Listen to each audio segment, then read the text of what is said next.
21 horas 13 minutitos ya transcurrieron de este lunes 12 de mayo y como lo anunciamos antes de la tanda musical, que en este bloque del programa de hoy lo vamos a saludar porque hace pocos días nos visitó aquí en estudio en relación a unos hechos que sucedieron y lo presenté como secretario ejecutivo, me corrigió y me dijo, ya no soy más secretario ejecutivo del comité, estoy como comisionado y ahora ya no lo voy a presentar ni como comisionado, sino como el nuevo presidente recientemente designado del Comité Provincial de Prevención de la Tortura, que hoy fueron presentadas. Las nuevas autoridades asumieron y además fue también una jornada de reconocimientos y homenajes. Doctor Jorge Iceta, ¿qué tal? ¿Cómo le va? Buenas noches.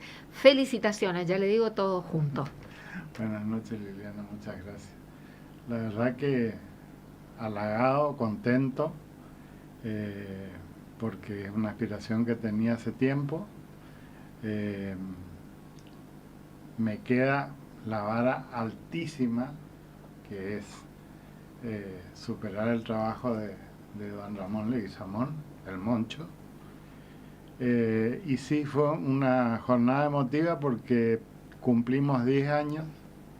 Y se emociona el doctor Iceta al mencionarlo, el doctor Leguizamón. Exactamente. Usted se formó con él, ¿no? Me formé con él empecé a transitar primero los juicios de lesa. De lesa humanidad. De lesa humanidad. Trabajando en derechos humanos. Exactamente. Y bueno, después, cuando él fue presidente, me arrastró al Comité de Prevención contra la Tortura y empezamos con él a trabajar esta otra vertiente de los derechos humanos, no solo memoria, sino también en la actualidad. Sabemos que los derechos humanos van evolucionando y es necesario la continuidad de esta lucha. Bien lo dijo el doctor Brear, este ayornamiento que existe en cuanto a los paradigmas de derechos humanos. Y bueno, satisfecho por haber reunido la aprobación de todos mis pares. Como dije hoy, no me hace diferente sino tener por ahí un voto más en caso de empate, o la responsabilidad administrativa que tiene que sumarse.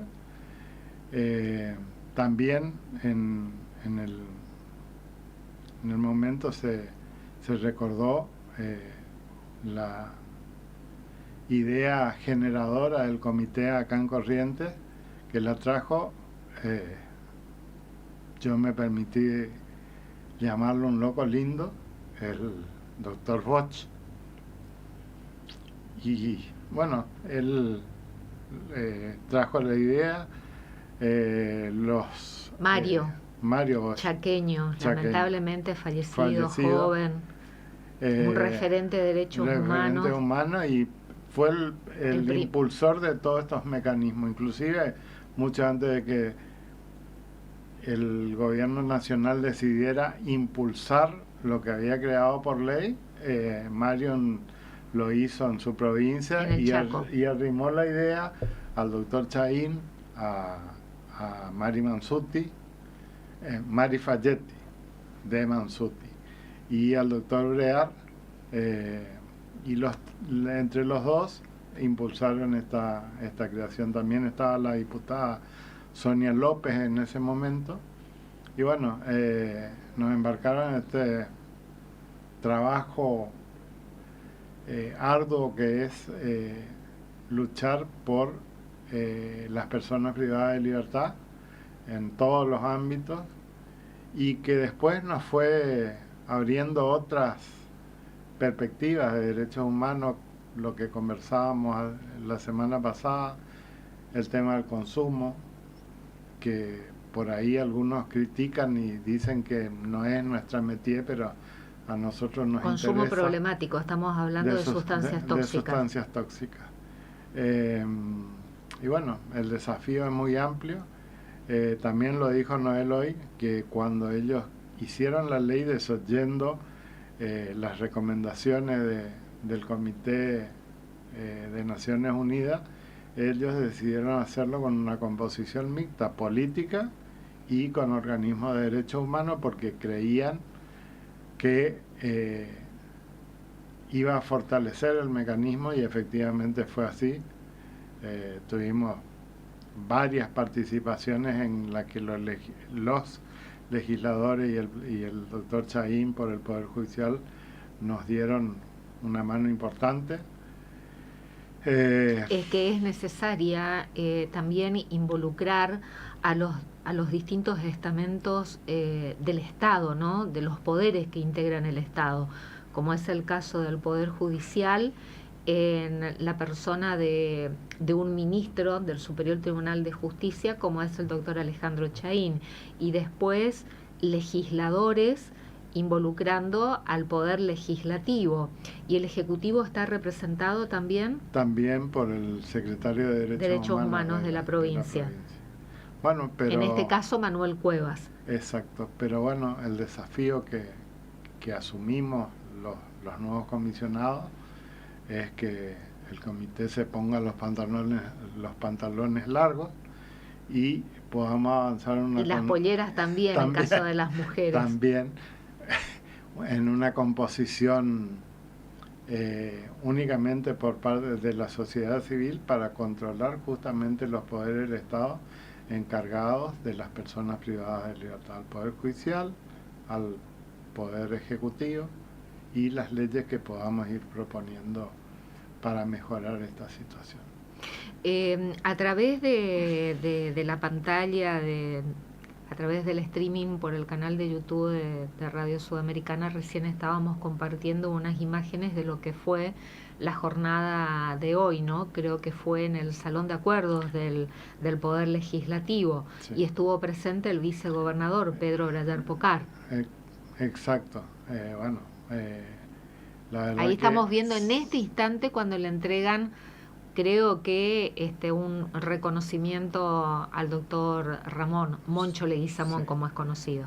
El Moncho y Pedro en esa imagen, en la entrega del certificado, el reconocimiento de los como comisionado mandato cumplido. No, porque la presidencia honoraria está dispuesta por resolución de ambas cámaras. Para el doctor Leguizamón. Para seguir teniendo su consejo, el apoyo. Como persona de consulta. De consulta, exactamente. Lo único que pierde son las funciones administrativas, que para un hombre de su edad, por ahí es una carga importante. ¿Cuántos años ya tiene el doctor 90 años. 90 años. Y como presidente del comité entonces fue electo usted, Jorge Iceta. Exactamente. ¿Cuáles son las funciones que tienen? Recordemos, porque a usted como secretario ejecutivo siempre lo estamos consultando, y nunca está de más recordar a la audiencia qué es el Comité Provincial de Prevención de la Tortura. Recién usted estaba haciendo mención a algunas personas muy importantes, ¿no? Lo que es en la lucha por los derechos humanos aquí de la región, como Mario Bosch. Él es chaqueño y que presidió el comité en la provincia del Chaco, que fue en la provincia del Chaco, como usted bien lo dijo, se anticipó a la creación del Comité Nacional de Prevención de la Tortura. Usted recién también mencionó la integración por ley que tiene el Comité Provincial aquí en Corrientes, y que los impulsores fueron Mari Falletti y el doctor Noel Brear, como legisladores esto, ¿no? Y bueno, ¿cuáles son las funciones del comité? ¿Para qué está? ¿Cuáles son sus atribuciones? Porque por ahí la sociedad, o algunos sectores de la sociedad, consideran que las personas privadas de libertad, en cualquier contexto de encierro y la edad que tenga, no tienen derechos, ¿no? Y más en estos tiempos en que gobiernan las fuerzas del cielo, ni hablar, ¿no? Las personas privadas de libertad no tienen derecho de ningún tipo y el Estado no tiene que invertir medio centavo para este sector. Bueno, este es justamente el Estado de Derecho. Las personas privadas de libertad están pagando su deuda, como a algunos les gusta decir, con la sociedad, con la privación de libertad. El resto de los derechos continúan en cabeza de estas personas. Y esa es la garantía que tiene el comité en hacer cumplir, que tengan derecho a la educación, a la comunicación, a un lugar digno, a la salud, a la salud, que puedan descansar en un lugar adecuado, que puedan higienizarse, que puedan recibir la alimentación. El Estado debe hacer cumplir las penas que establezca el Poder Judicial. No estar hacinados, por ejemplo. En condiciones dignas. El hacinamiento, últimamente estuvimos en algunas comisarías y nos hemos encontrado con lugares realmente del siglo XVII, mazmorras. ¿Todavía? Y que tratamos insistentemente de cambiar y que no hemos conseguido todavía este resultado. ¿Acá en Capital o en otras localidades? En Capital. ¿Mazmorras? Sí. Recuérdenos para las nuevas generaciones por ahí que nunca escucharon o nunca vieron lo que son las mazmorras. Sí. Recuérdenos lo que son. Sí, los lugares en donde se detenían a las personas en los siglos anteriores, que eran sin ningún tipo de luz, sin baño, sin ventilación y una puertita por donde se les pasaba la poca comida que se les daba, sin luz en algunos casos. Bueno, ¿eso todavía tenemos en algunas comisarías de Capital, Jorge? Equiparables a estos lugares, sin cama, 20 personas hacinadas en un lugar, sin colchones. Y existen reclamos insistentes por parte de los jefes de comisaría y por ahí no se encuentra la solución. Bueno, ustedes se acordarán, uno de los casos más emblemáticos que nos tocó actuar era el lugar de detención de los contraventores en Bellavista, ¿no? Sí. Que merced a nuestra intervención y la intervención del ministro Duarte, se logró la demolición y la construcción de un nuevo lugar, porque ese lugar era irrecuperable. En una comisaría. En la comisaría primera de Bellavista, sí recuerdo eso. Que encima eran de contraventores. Que tienen un tiempo limitado también para estar privados de libertad, exactamente.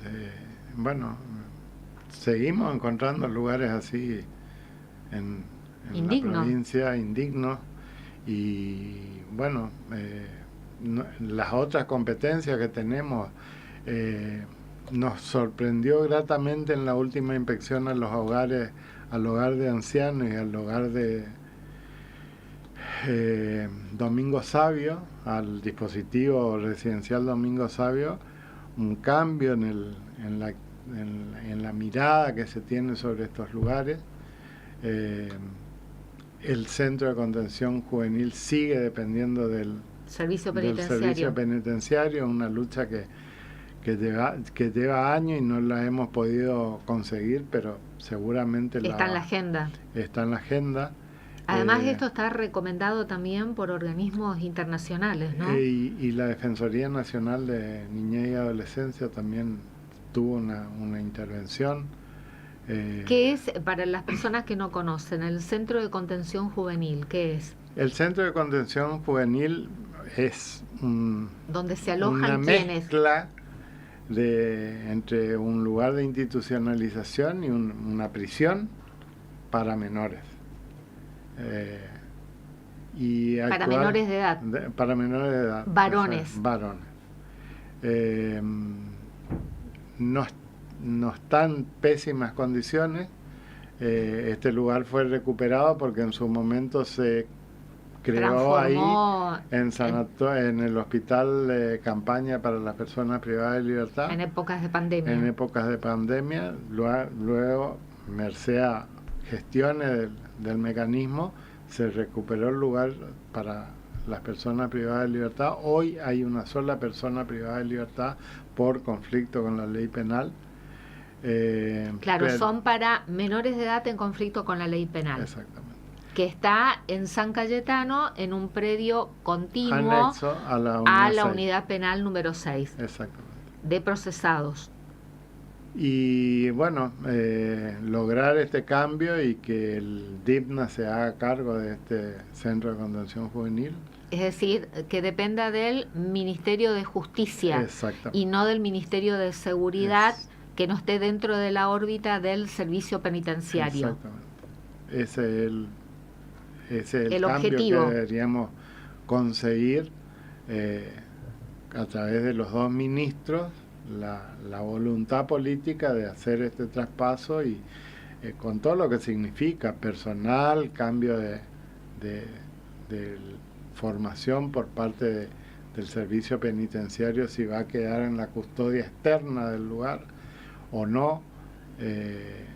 Y es una necesidad porque actualmente en los hogares residenciales de Capital tenemos un hacinamiento importante, tanto en el Miguel Magone como en el Domingo Sabio está habiendo más personas de las que deberían. En su gran mayoría chicos institucionalizados, ¿Qué por significa? Medidas civiles, no por medidas penales. De conflicto con la ley penal. Nos encontramos con una sorpresa de un menor que tiene trastornos de la personalidad, que está siendo atendido por psiquiatras y psicólogos,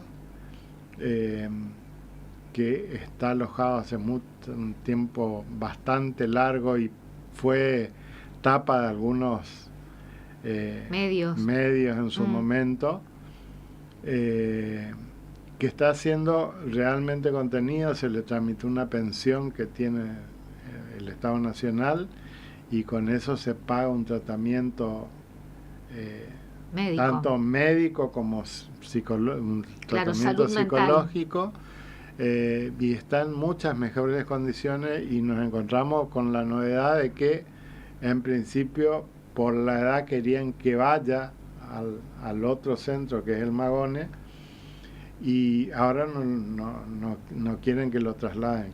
O sea, se hacen cargo de que continúe bajo el tratamiento dentro del hogar Domingo Sabio, lo que nos parece acertado.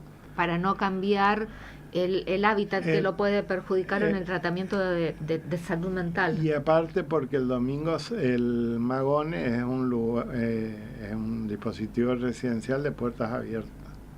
Que no sería aconsejable. No sería aconsejable para este chico. Lamentablemente consultamos y varios de estos chicos no reúnen las condiciones de adoptabilidad, y tampoco existen voluntarios para esta alternativa. ¿Quiénes integran el Comité Provincial de Prevención de la Tortura? Porque la tarea es exigente, ¿no? Ustedes comprenden toda la provincia y si cuentan con un presupuesto, si dependen de algún organismo del Estado o si tienen autonomía. El mecanismo fue creado en la órbita de una comisión bicameral, tanto de Cámara de Diputados como de senadores. Las comisiones de derechos humanos de ambas cámaras tienen una injerencia importante en el trabajo del comité, y el presupuesto está fijado dentro del presupuesto general de la legislatura.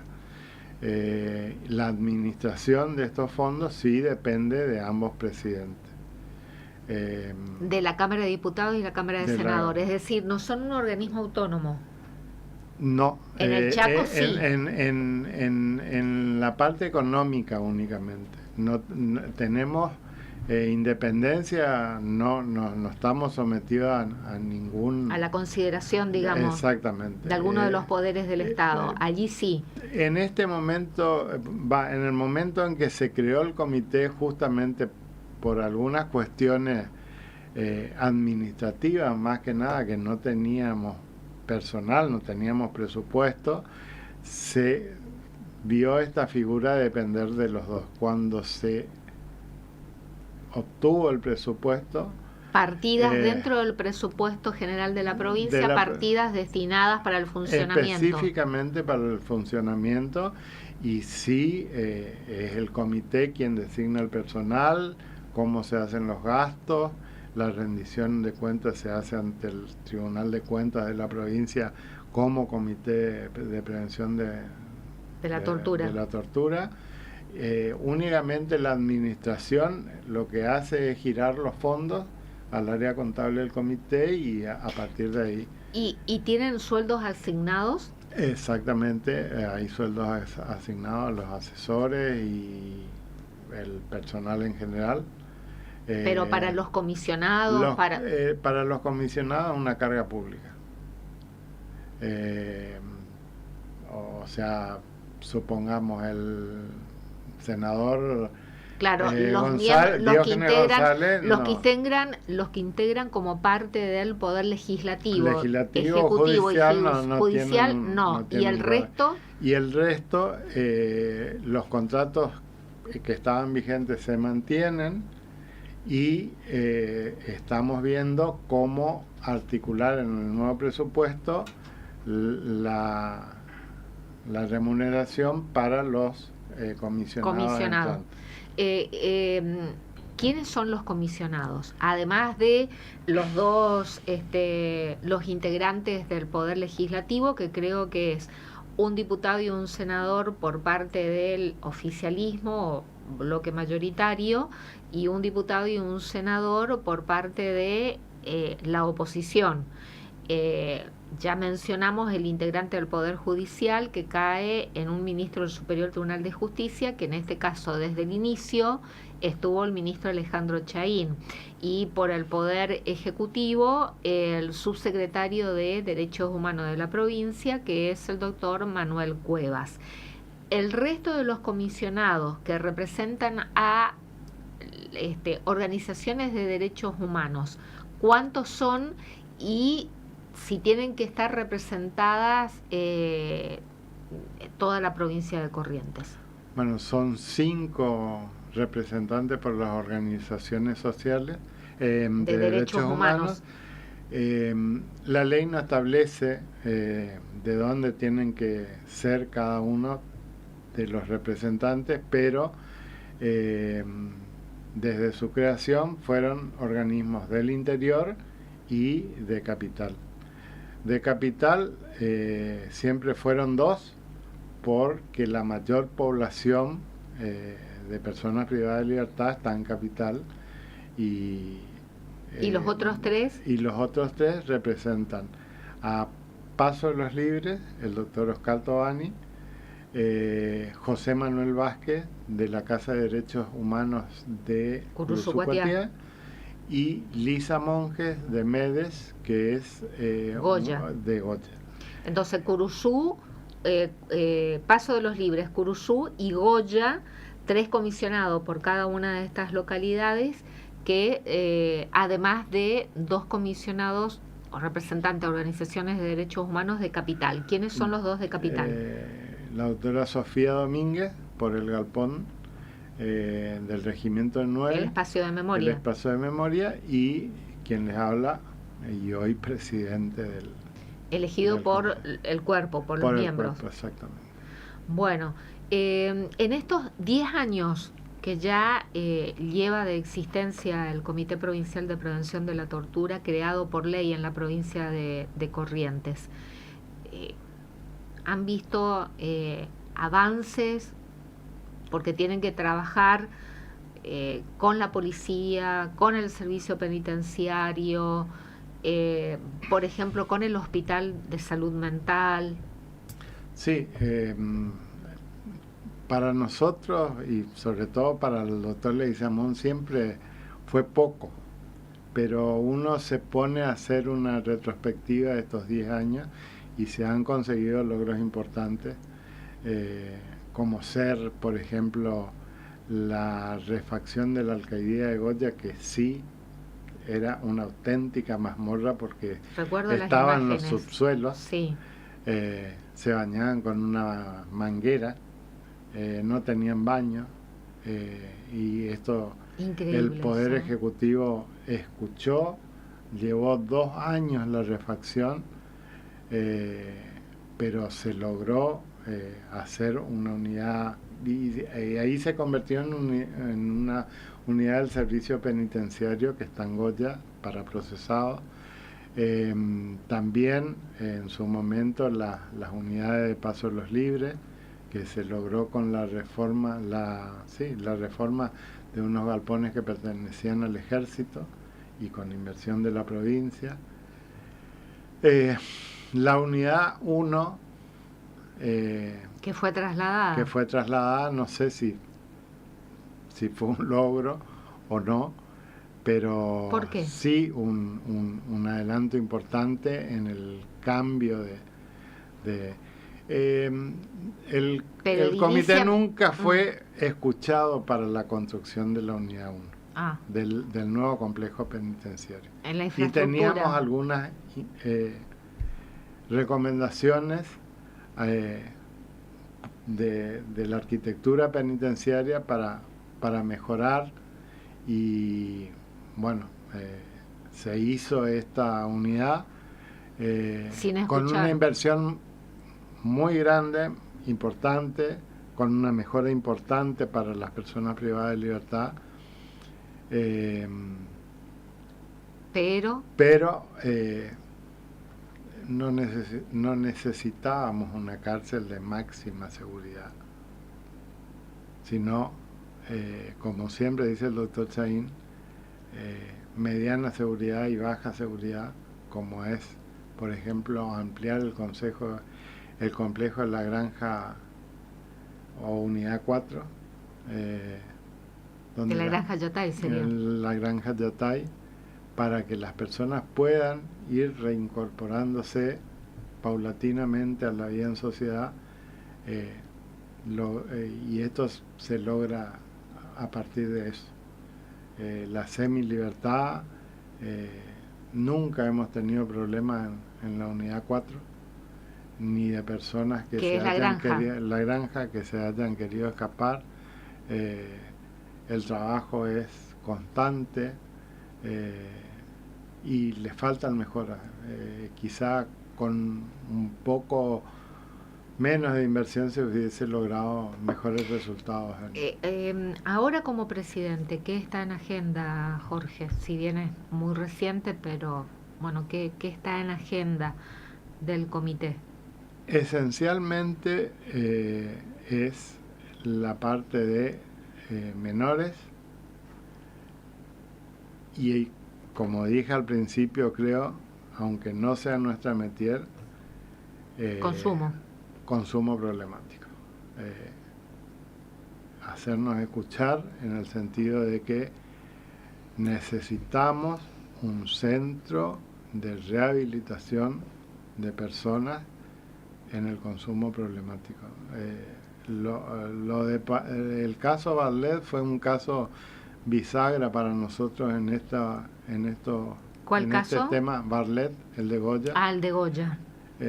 Que tuvo un brote, ¿no? Y que lo fueron a reducir personal policial y terminó muerto. Y con un historial de consumo larguísimo, y que el Estado no supo resolver, no supo manejar la situación.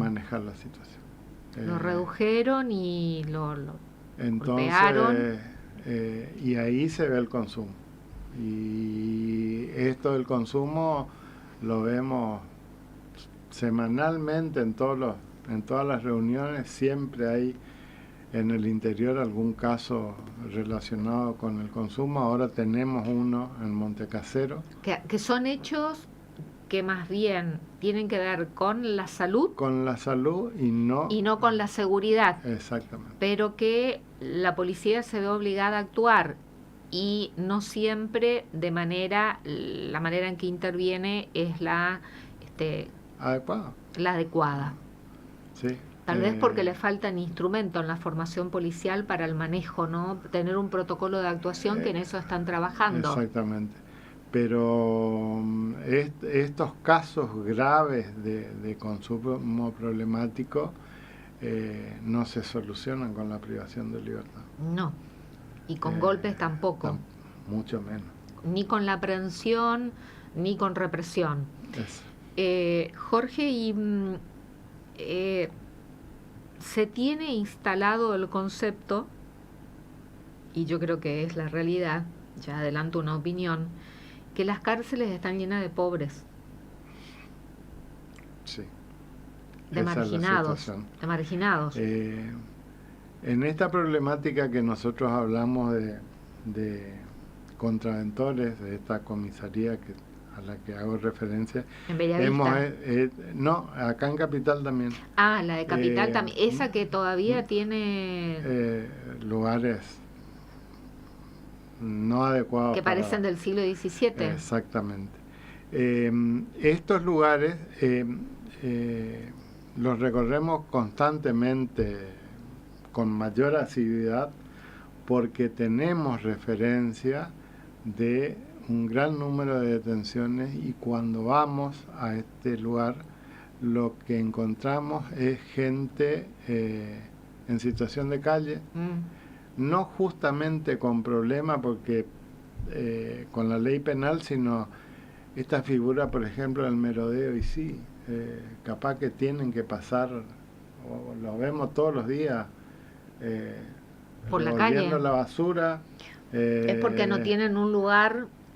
Exactamente. Viven en la calle. El control y comen de la basura. El control social es este. Sí. Llaman a la comisaría o piden la intervención policial. Para que no se vea esta realidad, pero es o porque grave. Molesta. Sí, molesta tener a una persona en condición de calle en la vereda de uno. Exactamente. Entonces, en vez de acercar un plato de comida que a lo mejor esa persona necesita, no digo que le haga pasar a la casa, lo ofrezca al baño y lo sienta a su mesa, pero mínimamente que le acerque un plato de comida de esa persona que está tirada en la vía pública, y no llamar a la policía porque molesta. Sí, o tiene cara de... Claro. O tiene olor. En gran medida, estas son las personas que encontramos en situación de contravención, que ellos caratulan como contravención. ¿Y qué hacemos? Ahora tenemos un oficio que está pendiente de respuesta a la jefatura de cuál es la cantidad de contraventores que tenemos en la provincia, cómo se le informan los derechos que tiene, porque también nos encontramos con eso de que se hace el trámite administrativo de la contravención, pero esta persona no está en condiciones de saber qué es lo que está firmando, o porque son analfabetos, o porque la condición en la que se encuentran no les permite entender qué es lo que le está pasando o por qué se los llevan. Entonces estamos haciendo un trabajo de relevamiento de cantidad de contravenciones, cuáles se ponen en conocimiento del Poder Judicial, cuáles no, porque está esta trampita siempre de los 19 días. ¿Y qué hacemos con esas personas que son aprendidas porque viven en la calle, porque son denunciados por algunos vecinos que llaman, o los grupos de WhatsApp, esto que se crearon en los distintos barrios de la ciudad, ¿no? Con personal policial móvil urgente, porque hay un indigente en mi vereda y la policía viene y lo saca y lo lleva, y después, ¿qué hacemos con estas personas si no tienen un lugar para vivir? Bueno, o los que comen de la basura. ¿Qué hacemos con estas personas? Con el subsecretario de Seguridad, el año pasado ya comenzamos, todavía no hemos concluido un trabajo junto con Desarrollo Social de hacer un relevamiento de estas personas para poder determinar qué relación tienen con las detenciones en comisaría contravencional. Y se está trabajando actualmente,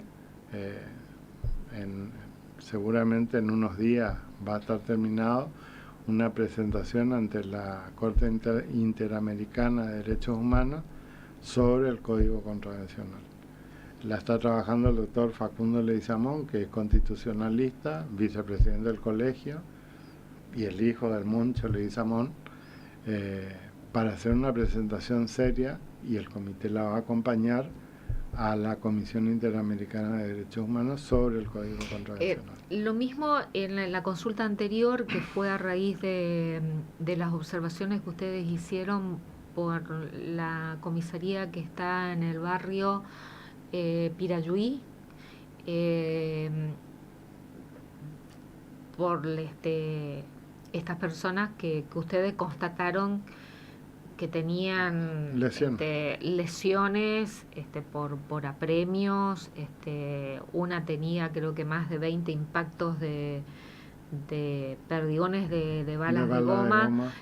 Una de ellas era un joven en condición de calle también, ¿no? Y con problemas de consumo de sustancias. Y bueno, ¿qué hacemos con estos jóvenes que viven en la calle y con problemas de consumo? ¿Qué hacemos? ¿Lo largamos a la calle otra vez y lo vuelven a prender y los golpean? Un círculo vicioso. Y lo peor es que por ahí ellos hasta ya lo naturalizan. Como el volver, sí, me agarraron esta vez, y esta gente ni siquiera tiene la oportunidad de hacer la denuncia. En estos dos casos que intervenimos, hicieron la denuncia, los fiscales intervinieron rápidamente, se hicieron. ¿Y qué se hicieron de estos dos jóvenes? Todavía no nos hemos presentado porque estábamos con este interregno entre que no teníamos autoridades y... Bueno, pero sí nos vamos a presentar en las causas para ver qué actitud se toma, un seguimiento. Porque la conducta social que hay, eso uno observa y es fácilmente perceptible, que tienen mucha más aceptación social las mascotas, los gatos y los perros, que están en la calle para conseguir familias adoptantes o hogares que adopten a perros, perras, gatos y gatas, y no una persona que está en condición de calle, sea adulta, sea un joven, sea un menor, y que esté también con todos los riesgos que se tienen en la calle y afectados por el consumo, ¿no? de sustancias. Entonces nos preocupamos más para asistir a ese perrito y no nos preocupamos y condenamos y pedimos toda la acción represiva de la policía con un ser humano. Esa es una realidad que vivimos. No estoy inventando, no estoy exagerando nada. Las redes sociales están plagadas de fotos de perritos lastimados, abandonados en situación de calle, con hambre, pero no... Que no está mal. No. Está perfecto, pero a la vez no le pateemos a la persona que está en condición de calle, que no tiene para comer, que no tiene para higienizarse, y no la echemos de manera tan inhumana, ¿no? Porque está en nuestra vereda. Sí, esto es así. Bueno, ¿qué hacemos con esa realidad?